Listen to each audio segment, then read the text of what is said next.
Hey guys, welcome back to my channel. If you're new, my name's Maisie and I'm a medical student. I'm currently in my third year of medical school. This is actually my first medical video, which I'm really excited about. However, I plan to do a lot more in the future and hopefully help some people and give you a bit more hope for medicine, because I feel like at the moment it can feel quite daunting, especially if you're in medical school, and all the news about junior doctors, and just it's a very stressful time, but I also think it needs to be enjoyed, and there's a lot of highs in it too. So I want to kind of bring that to this channel and give you some top tips, days in the life, things unrelated to medical school as well. So I hope you enjoy. So in today's video, I'm going to be giving you some top tips for medical school. These aren't really your traditional top tips. They're not things about studying or about how to get the top grades or anything like that. They're more based on my personal experience and things I've struggled with in medical school, and things that I thought before I went into medical school, and then kind of over the first 2 years I've kind of realised actually aren't true, and I've had a different perspective on them. So that's kind of what this video is about. There's some timestamps if you do want to skip through and just kind of skim through the video. I was always the quiet kid in school. I was always very scared because I kind of thought to be a medical student and then to be a doctor you have to be this really confident person, and you know, you have to be the person that's always answering the questions in class and not be anxious, but that's so not the truth. You know, I've struggled with my mental health for the first 2 years of medical school, and finally I'm in a place where I'm not really struggling with it anymore. So I think that's why I've decided on this time to make videos and hopefully do some on mental health too, because I think that's really important. I was going to make a cup of tea for this video to make it seem more chill, but I actually don't like tea and I don't like coffee, and you know what, that's okay. So I've literally got some water here. I got this really cute little carafe for Christmas. So my first bit of advice is to remember that we're all on different journeys. Just because we're all doing the same degree and maybe we're all going to have careers as a doctor doesn't mean that our lives are the same and our priorities are the same or our end goal is the same. And I think that's really important to remember. I think I found it really difficult, especially last year. I felt some people in my house were getting like the top grades and the top in the year, and I wasn't, and I was kind of just sailing through. I managed to pass everything, but I was never getting the top grades, and for a while I think I thought maybe I wasn't doing enough or that I just wasn't as smart as other people, but that isn't the case. I prioritise my time outside of medicine too, just as much as I do inside. I think I know people who, obviously you never know just from what they say, but people who study all the time and barely have a break, and for me that isn't how I work, and that for me isn't healthy. And I think it's important to remember that also everyone, the way they learn, everyone's different. Someone might need to do an hour of revision where someone might only need to do 20 minutes to learn the same bit of information, and that's okay. But yeah, I think the main thing is don't compare. Just because someone's getting a better grade than you doesn't mean they're smarter than you, doesn't mean they're going to make a better doctor than you. I think there's this conception I've felt anyway, that because someone's getting a better grade than me and doing better on a test than me, that oh, they're going to be a better doctor and they care more about it. But that isn't the case. That isn't what it means. As an example, I know some people who were always aiming to get a distinction in exams, and I just wanted to pass. To pass the year and to graduate, all you have to do is pass. You can pass with a distinction, but that doesn't, passing with a distinction is merely just a title. And for some people that's important and they want to strive for that, but some people don't. And it doesn't mean that they're better than you or smarter than you because that's what they're aiming for. I'd rather put my time that I could put into studying even more to get a distinction into other things that make me feel better and is what I need. So not to compare your workload to someone else's workload, because everyone's got different things going on outside of life. Everyone is completely different. So the second bit of advice is that you have time. Medical school doesn't take over your life, and if it is, it doesn't need to. It's so important to prioritise hobbies and socialising and taking time for yourself. During medical school, I've managed to keep on top of my studying and also have time for hobbies, have time for seeing friends, going home at the weekends sometimes and spending time with my family. I very rarely study at weekends. I have the weekends off, and time throughout medical school is going to vary depending on the term. There's certain points in the year where you're going to have a lot more work to do, where there's going to be exams and maybe you're going to be studying for a big proportion of the weekend.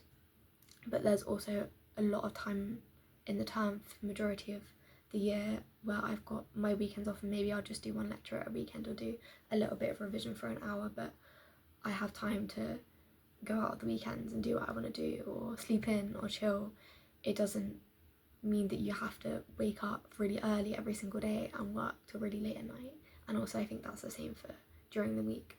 You know, I would have lectures and sometimes they would finish at 5, sometimes they would finish at 3. Sometimes I would go home and study and do a little bit of work.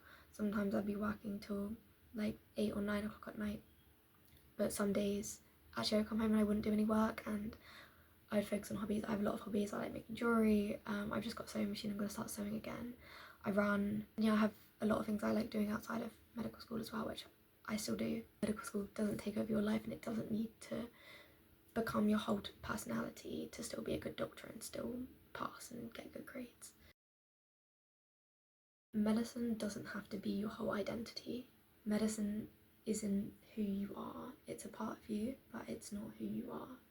I found this especially maybe difficult when I went onto placement, and every single morning you go and you introduce yourself, oh hi, I'm the medical student, and sometimes I feel like you feel like you're in the way and you don't feel like you should take up any more time than is necessary, so you don't even introduce yourself with your name, you introduce yourself as a medical student, and it does kind of make you feel like you've lost your identity. And even in the first and second year, I find it, you know, with most degrees, if someone asked you, oh, tell me about who you are, you wouldn't start by saying, I don't know, I'm a geography student or I'm a music student. You would start off with something else. But with medicine, you're like, oh, I'm a medical student. And you know, medical school does take up a big portion of your life, and it is an important thing, and obviously you should be really proud of being a medical student. But I think it's important to remember that you also allowed an identity outside of being a medical student, and you don't have to make it all that you are. For me, it's a part of me, but there's other things in my life that are more important for me. So I feel like most medical students at some point will get imposter syndrome. I think I found this especially in first year. I'm going to be completely honest, I didn't really enjoy the content in first year.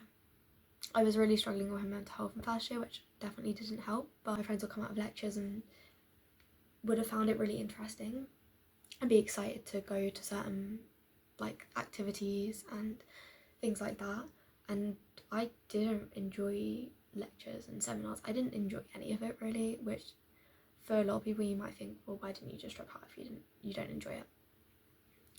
For starters, dropping out of something you spent a lot of time getting into is a massive decision. It's not something you just make overnight because you don't like some of the content.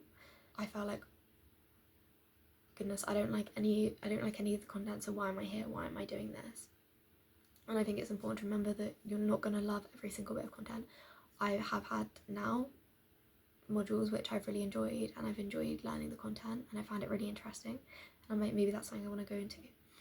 But not every single module I find interesting. For example, I don't like surgery. I've just done a module of surgery. So from September till December, I was doing surgery, and I really didn't enjoy it. And that was my first clinical placement, and I thought, what, like, is this really for me? Maybe I don't want to do medicine because I haven't enjoyed this. But it's important to remember that you're not gonna like every single part of it, and that doesn't mean that you're in the wrong place and you made the wrong decision, and it doesn't mean that you should drop out. It might do. It's something to consider and it's something to think about. I've definitely thought about it, but it doesn't mean that you don't like medicine just because you don't like, say, anatomy, or you don't like endocrinology. Just because even if there's quite a few sections you don't like, it doesn't mean that you're in the wrong place and you shouldn't be doing medicine or that you shouldn't be a doctor. Medicine is such a big topic, and there's so much information and so many different avenues within medicine. it would be impossible to like all of them almost. Now the last thing I want to talk about, I might actually also make a separate video on this because I've recently been looking a lot at this. Just because you're doing a medicine degree doesn't mean that you then have to be a doctor and be a doctor for the rest of your life. It's kind of a preconception that, you know, you go into medical school, you then do 5-6 years of medical school, you graduate, you do your 2 years of residency, then you do your specialty training and you train right up to the top till you're a consultant. But that's not the case. If that's not the kind of lifestyle you want, if that's not what you're interested in, you do not have to do that. There are so many other options. There's options within medicine, there's options without medicine. But at the end of the day, you're getting a degree. After them 5 years, you've got a degree in medicine. Of course, majority of people are going to go on and become a doctor, but there's also other pathways within medicine that you can do, and then without. So for instance, you can be a clinical writer, you could go into research, you could go into public health. There's so many pathways that we haven't even thought about and haven't been told. I find it hard sometimes in medical school because it does seem like you're not just signing up for a medical degree, signing up your whole entire life. And I think it's important to realise that that isn't the case. Even with outside of medicine, you can do anything with a medical degree. If you decide actually this isn't for me, you have a degree, you can do something postgraduate with it, you can go into something else within the healthcare field that you don't even need a medical degree for. This is kind of random, but like for instance, I had counselling in second year when I was speaking to my counsellor, and I was saying about this, that I feel like everyone's really, really passionate about medicine, and I don't feel that. I don't feel like I feel as passionate about it as other people, and it made me nervous because I was like, maybe I'm doing the wrong career, maybe I'm in the wrong degree. And she was like, yeah, but it's like any other degree. You don't then have to go on and do all these things and be a doctor for your whole entire life. You can do anything with that medical degree. You could then decide you want to go into occupational health, for instance. That was the example I wanted to give that she gave. And it's so true that just because you're qualified to do this doesn't mean you can't then go train and do something else as well. And I think that part isn't talked about enough. Researching TikToks and stuff like that, trying to find people that felt the same as me, and I found a few people, but not that many. And for instance, there was this one girl on TikTok, I'm not sure what her name was or anything, but it was a TikTok of her in her first business lecture because she'd done a medical degree and then she realised she wanted to go into business as well, and she was doing a business degree. And like, it's so true, you can do this medical degree and then you could open a business, you could do all this other stuff. And for a while I felt like a medical degree kind of trapped me in this cage of stuff I had to do, when actually it just opens up a whole variety of anything else. You still have access to anything else in the world that you want to do. Because you've decided to go along this pathway doesn't mean you can't then go this way and you can't go that way. It doesn't mean you just have to go straight and do what everyone else does. You can do anything you want.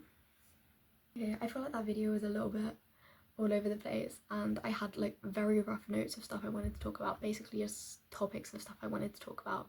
Don't think I executed it very well, but I feel like I've thought about these things so much, and I was like, okay, I'm gonna talk on camera and it's gonna come out so fluently and inspirational. But I do feel like it hasn't come out quite like that. Thank you so much for watching. I hope you found it useful, and if you have any questions, please put them in the comments. If you have anything that you've related to or that you're struggling with medical school or out, please put in the comments and I'll try and help, and maybe some other people can comment. Also, if you have any video suggestions that you want to see, whether you're thinking about going to medicine, whether you're already in medicine, whether you've graduated medicine or you have no interest in medicine, let me know and I'll try and get around to doing some of them videos.